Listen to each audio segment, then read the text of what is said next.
Hey everyone, and welcome to MetaTech. Today we're going to know 10 things you learned after losing a lot of money. Now, let's begin. Number 1. Money is important. You were raised in a way to believe that money is not important. And you inherited this conviction somehow. You can't blame anyone in particular, but somehow it planted a conviction in your head that people with money are not nice people. So when you had money, you would spend it as soon as you could. And then when you found your purpose, you just didn't ask for it. You didn't care. You just wanted to change the world, which you had no impact on whatsoever. And you also learned that money doesn't make you a bad person. It just makes you more of who you are.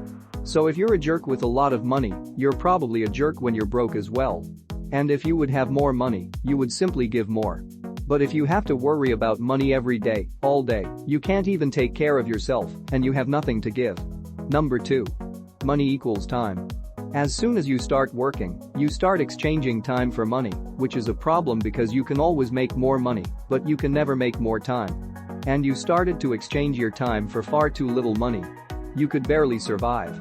And at the end of the month, there was nothing ever left to invest in your future. So you would have to spend all your time to make just a little bit of money. You'd probably have to do that for the rest of your life because there was nothing left. And for the rest of your life, you would have given away the one thing that means the very most to you, which is time. Time with your loved ones and time for yourself. So you decided that it was time that you value your time. You would spend it more consciously. And when it comes to working, you would have to exchange it for more money so you could spend less time working and more time living. Number 3. Money equals value. It took you many years to discover that the money project is not about money. It's about value. And you've always seen yourself as a confident person, but you didn't value yourself. Because the way you treat yourself is a reflection of the way you see yourself. And you've been treating yourself like crap. So you had to change the way you see yourself. You had to start seeing yourself as a person of value. And it can't be easy. It's a process. You have to remind yourself that you're worth every penny, and even now you find it hard to say this out loud. You get a bit embarrassed, so you're still learning. You have to keep practicing. Number 4. What people say doesn't matter. You are nothing. You are a fraud. You are a loser. How can you do this to your life? Just a few of the comments that you received, maybe the hateful ones, were on your timeline on Facebook. What people say about you and what people think about you comes from their view of the world. It's from their opinions and their values and their experiences, and maybe they're having a bad day, or they're very insecure or unhappy. It has nothing to do with you. And the way other people treat you is not a reflection of who you are. It's a reflection of who they are. So now when someone says something hurtful to you, it still hurts, but not as much, because it probably has nothing to do with you. Number 5. What people say matters. What people say matters most when people are you. Because a person with the most opinions about you and the person who talks to you the most is you, and you tend to believe yourself, right? So be kind. For example, a few days into any business, if you ask your children, how do our money worries make you feel? And they said, we don't have money worries. We just have less money than most people. And then you realized that until that moment, you had been saying to yourself, you're such a failure. And then you realized, because of your children, that kind of thinking was not going to do your circumstances any good. And that's what they are, circumstances. They don't define you. Your response to them does. And your response was to be kind to yourself, to say to yourself, you'll be okay. You can do this. And then whatever it took, you would do it. Number 6. It's really simple. You learn so much about business.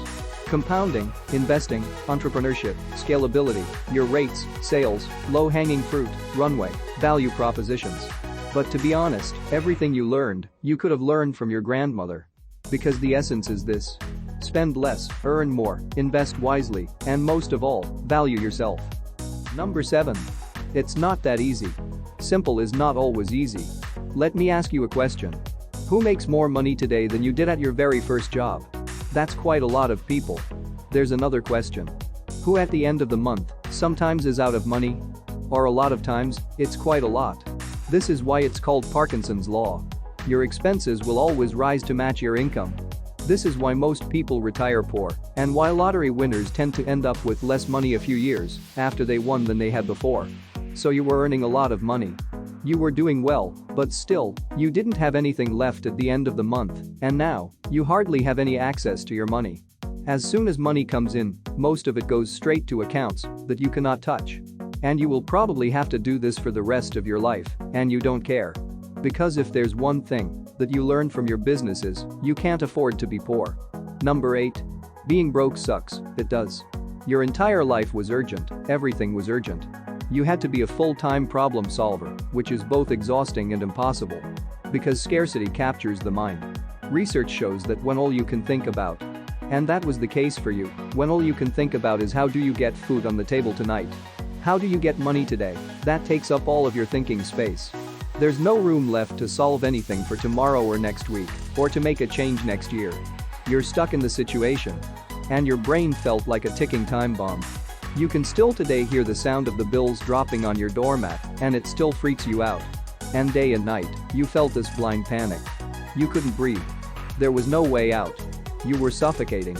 So the first thing and the only thing that you could do was breathe. You freed your mind, and you made a decision that you were going to be successful in the direction of your purpose. You found your focus, you stopped sabotaging yourself. And you became successful. Number 9. Stay broke. Epictetus said, a very long time ago, wealth consists not in having great possessions, but in having few wants. The paradox is that the more money you have, the more silence and no Wi-Fi become a luxury. It's ridiculous how much money wise rich people spend on going somewhere quiet. When you had nothing, all you could afford was to go somewhere quiet, to just sit still, or read a book, or go outside, or go for a run, play with your children. And in those moments, you found your most profound moments of happiness. You learned that your children don't need any money, or expensive gifts or fancy trips. All they want is a few moments a day of your undivided attention. And all you want is to be present in your own life. So now that you have money, you choose to live as if you're broke and without the worries. Number 10. Money is not important. Money can't be there for you when you're upset or give you confidence when you're feeling down. It can only buy you things to distract you for a while. No matter how much money you have, you can never replace the love you get from friends and family. The last tip before the end of this video, if you want to start a new business from $0, check out the first link in the description below. It will lead you to an awesome strategy called 30 Days Virtual Summit, which is a free training program that gives you lessons from 30 famous online entrepreneurs teaching what would they do if they would have to start from $0 again. If you enjoyed this video, I would really appreciate if you would gently subscribe and tap the like button because it helps out my channel a lot. Thanks for watching, and I hope this video made you better than yesterday.